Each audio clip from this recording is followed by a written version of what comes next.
Hi everyone, and welcome to my round recap. It was the first round of the Grand Swiss, and I'm really excited to speak to you guys about the games as well as my very own game. It is my first time in Riga, Latvia, and to be honest, I love the weather. It is autumn at the moment, and the leaves are falling left, right, and center. To be honest, all I wanted to do yesterday was take photos, but also I didn't want to have everyone wait for me to take photos and watch me take selfies because I'm not as self-centered as that. Anyway, moving forward, I just want to say that I'm so excited to be here. It is such a privilege and an honor. And to be honest, my first round against Vaishali R could have gone better. But also, I thought I did really well in the opening. It was completely equal. And to be honest, Vaishali was an incredible person. I tried to speak to her and she was open to all my questions and was completely friendly. And to be honest, I even asked her questions about the game after we played. So, round one against Vaishali. I decided to go with e4 just because I'm usually an e4 player, and here I realized that Vaishali usually plays c5 against her opponents, but in tournaments like Title Tuesday and a lot of Blitz tournaments, and just when she's trying to play a little bit out of her repertoire, she plays e5, and I tried to prepare something against e5, but as you can see, I didn't get that over the board. And I just continued with knight to f3, knight c6, I expected, and then I played knight to c3. And this is a move that is usually followed by d6, and I would have just gone for d4 and tried something else as well. But here, instead, Vaishali decided to play e6 against me, which led to quite a think on my part. Let's see how long it took me.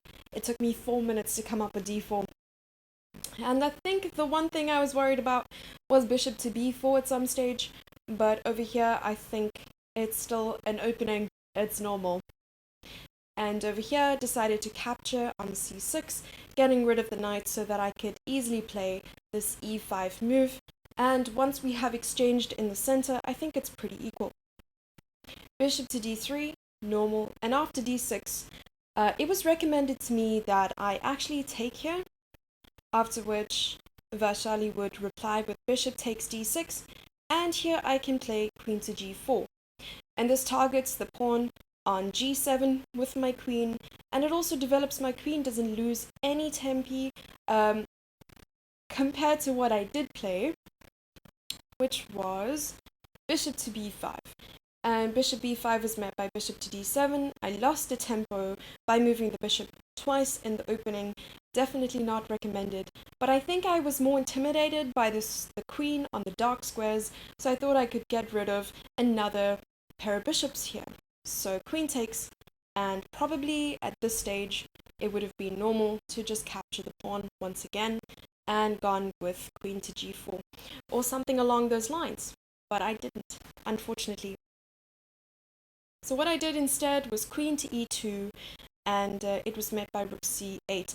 And I underestimated how strong this rook c8 move would be, because the plan here is to capture on e5 with the pawn and then target my c2 pawn. And of course I just decided to play c3, simply defending the pawn, and after rook to c4 there was quite a big threat. Of course, I cannot play a move like bishop to f4, developing the bishop in this position, mainly because rook to c4 would happen anyway, threatening rook to e4, and that would just be devastating. So I played c3, rook to c4, and f3, just stopping any ideas of rook to e4, queen to c7, attacking. And this is quite interesting. It gets quite tactical, and I love it. Of course, not for me, but for my opponent. I will try to draw arrows. I'm just using so I can play like this. So rook takes c3 is a major threat, because if I capture back with the pawn, then queen takes c3, and this is actually quite a devastating blow, attacking the king on e1 and the rook on a1. Of course, I had to see this, and in addition to that, the pawn on e5 was hanging. So I decided to take the pawn on d6, after which Vaishali replied with bishop takes d6. And I think the most beneficial thing about playing over the board chess is you can often read your opponent's body language. And it's not so easy online. Of course, you take what you can get in terms of reading your opponent by how fast they make the moves and so on. But I felt like she was really comfortable in this position. All her pieces were developed except castling her king, but I could not even say that myself. My bishop on c1 was stuck, my rook on a1 hasn't moved yet, and I haven't castled the king, let alone this very, very weak diagonal, the dark square diagonal over there from a7 to g1. So here, I think I have to come up with a plan. There are two threats that white has, rook takes c3 and bishop takes h2. I'm more willing to give up the pawn on h2 than I am the pawn on c3, so here instead I decided to play bishop to e3. My plan was simply to grab the pawn on a7 if Vaishali were to take the pawn on h2, but it's not as easy as that. I think she spent quite a bit of time here, 10 minutes thinking about this position, and decided to take on h2 anyway. And I think I jumped to conclusions and thought the pawn on a7 was up for grabs. Unfortunately, it is not. If you guys can spot black's response to bishop takes a7, then you are just as good as a 2400. So let me show you what I did. I ended up taking the pawn on a7, and to be honest, I could not have made this move any faster. I think I took about a minute to play this move, and it ended up being the move that led to my demise. And I think immediately after playing it, I realized what mistake I had made. Vaishali easily took the bishop on a7, and the threat now becomes very, very clear. Rook takes h2 leads to queen to g1, which is just devastating. To be honest, I felt my heart drop into my stomach. Yes, I started digesting my heart. To be honest, I honestly missed this, and can I blame it on first round jitters? Probably not. I was feeling really confident going into the game, and the hall is absolutely aesthetic. I cannot wait to post some photos of the event, but I also want to check out some of the results of the games going on. I think as I record this right now, a number of games are still going on, and unfortunately, I suppose, depending on the way you look at it, every single pairing of the tournament, right from round 1 all the way to round 11, is completely tough. You'll find that players who are similar rating are matched up right from the start. So there is no easy game, and even Arthur Nexans couldn't have phrased it better. He said it will be a total bloodbath. So I cannot wait to see some of the games, including my own. Of course, I'm hoping to play a little bit better. Looks like I need to work on my tactics. But let me go check out some of the games.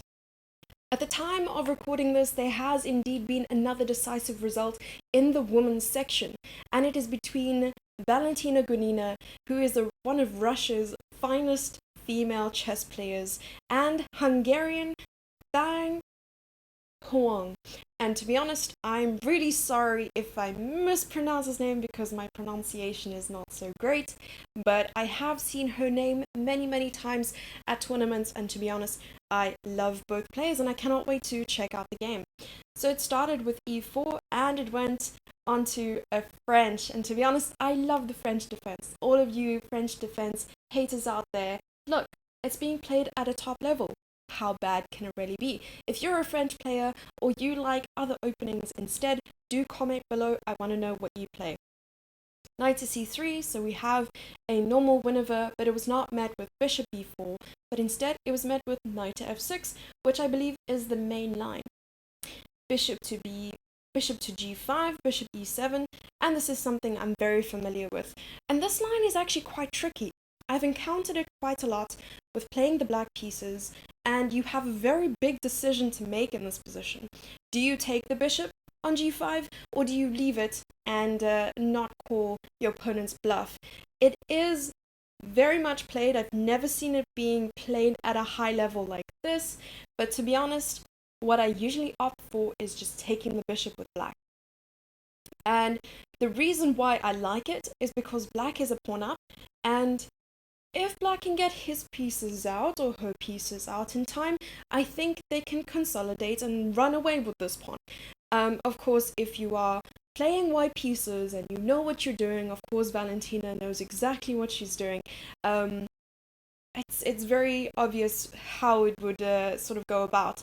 And knight h3, I believe, is one of the main moves in this position, led by queen to e7 and an eventual, I think, queen to g4, g6, and there's some developments in this line, of course, but I think from the game we see that black did not accept this gambit and decided to play h6 instead. And after an exchange, the pawn is just sitting on h4. I'm excited to see what happens. I've never seen this being played, rejecting the pawn. To be honest, I've only looked at lines accepting this gambit, accepting my fate, and going into it. Full force, bloodbath style. So knight f3, c5, it's very important for black to play a6 here, and the reason is you want to stop the knight from going to b5. If you end up playing an excited c5 prematurely, there's knight to b5, and to be honest, you'll find a lot of difficulty here. The knight will bury itself on d6, and even there's a threat of knight c7 in some lines. So let's go back to the current position, a6, knight f3, c5 is now played, queen to d2, and what white usually does is long castle, but I'm excited to see what happens. Oh, we have a pawn storm. Definitely an exciting game, and for those of you who think that the French defense cannot lead to exciting attacking chess, you're wrong. Bishop to b7, a3, rook c8, and knight to b6, b3, a5. We are seeing a lot of pawns sitting on the 5th and 4th rank at the moment. And to be honest, without the evaluation bar, I don't know who is better in this position. It's very unclear to me. Of course, in the moment, if you are sitting with a position like this, I mean, Valentina has an hour 27 minutes on her clock after, probably banging out all these moves. It's move 15 and has only lost 3 minutes compared to the time she started with. And Huang here has 52 minutes. And we continue. f5 was played quite quickly. And after an exchange in the center, f6 was eventually played. And I feel like this is a very critical moment. And Huang decided to take, I think I'm going to call her Trang instead. And queen takes f6, so taking on the f file leads to an open e file. So I'm wondering what happened here. Of course, there are threats of pushing the pawn and attacking the rook on a1. Well, let's see. Castles. I think I'm just going to run through these moves and see exactly what went down. What an interesting move. Of course, h6 is a definite target here. And what is nice is the knight is protecting the bishop. And the bishop is blocking the way of the queen on b6 from defending on h6. Really, really nice to see. And as you guys are watching this, it's my first time looking at this game. So this is like live reactions right now. King h7, check.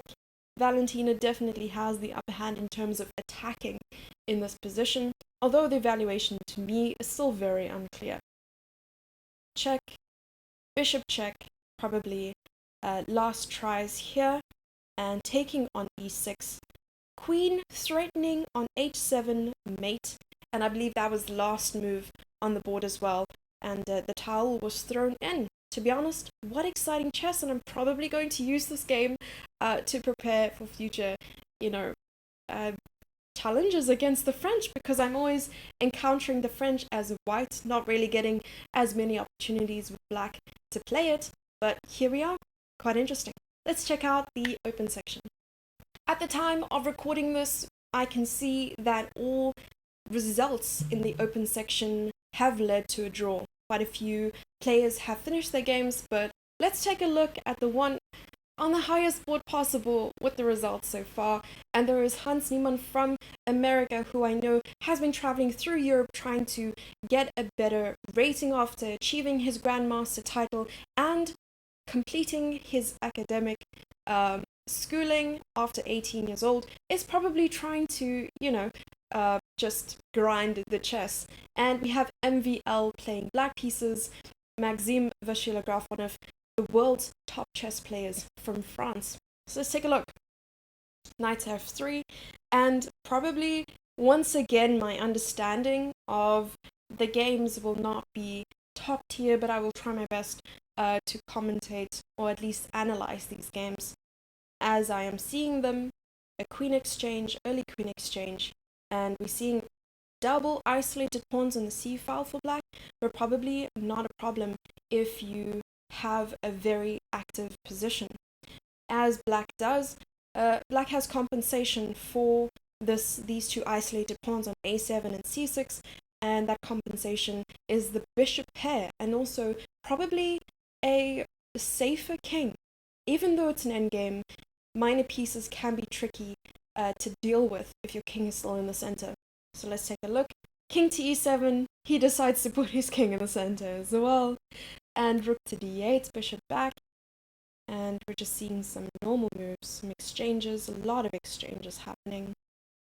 More exchanges, opposite color bishops, 3v4 pawns, and of course, Hans and MVL both know that with bishops being of opposite color, it is almost impossible to make any sort of progress, even though you are a pawn up.